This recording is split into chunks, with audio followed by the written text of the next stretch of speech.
नमस्कार मित्रों, आज मैं आपके लिए एक प्रेरक प्रसंग लेकर उपस्थित हूँ। आज का प्रेरक प्रसंग है संगति का असर। मित्रों, एक बार एक राजा शिकार के उद्देश्य से अपने काफिले के साथ किसी जंगल से गुजर रहा था। दूर दूर तक शिकार नजर नहीं आ रहा था। वे धीरे धीरे घनघोर जंगल में प्रवेश करते गए। अभी कुछ ही दूर गए थे कि उन्हें कुछ डाकुओं के छिपने की जगह दिखाई दी। जैसे ही वे उसके पास पहुँचे कि पास के पेड़ पर बैठा तोता बोल पड़ा, पकड़ो पकड़ो, एक राजा आ रहा है। इसके पास बहुत सारा सामान है, लूटो लूटो, जल्दी आओ। मित्रों, तोते की आवाज सुनकर सभी डाकू राजा की ओर दौड़े। डाकुओं को अपनी ओर आते देखकर राजा और उसके सैनिक दौड़कर भाग खड़े हुए। भागते भागते कोसों दूर निकल गए। सामने एक बड़ा सा पेड़ दिखाई दिया। कुछ देर सुस्ताने के लिए उस पेड़ के पास चले गए।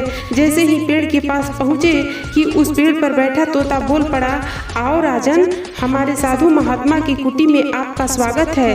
अंदर आइए, पानी पीजिए और विश्राम कर लीजिए। मित्रों, तोते की इस बात को सुनकर राजा हैरत में पड़ गया और सोचने लगा कि एक ही जाति के दो प्राणियों का व्यवहार इतना अलग अलग कैसे हो सकता है। राजा को कुछ समझ नहीं आ रहा था। वह तोते की बात मानकर अंदर साधु की कुटिया की ओर चला गया। साधु महात्मा को प्रणाम कर उसके समीप बैठ गया और अपनी सारी कहानी सुनाई और फिर धीरे से पूछा, ऋषिवर, इन दोनों तोतों के व्यवहार में आखिर इतना अंतर क्यों है? साधु महात्मा धैर्य से सारी बातें सुनी और बोले, ये कुछ नहीं राजन, बस संगति का असर है। डाकुओं के साथ रहकर तोता भी डाकुओं की तरह व्यवहार करने लगा है और उनकी ही भाषा बोलने लगा है। अर्थात जो जिस वातावरण में रहता है वैसा ही बन जाता है।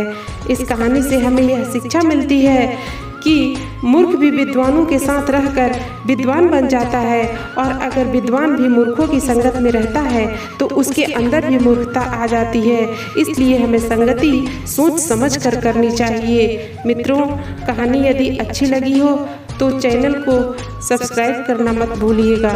धन्यवाद।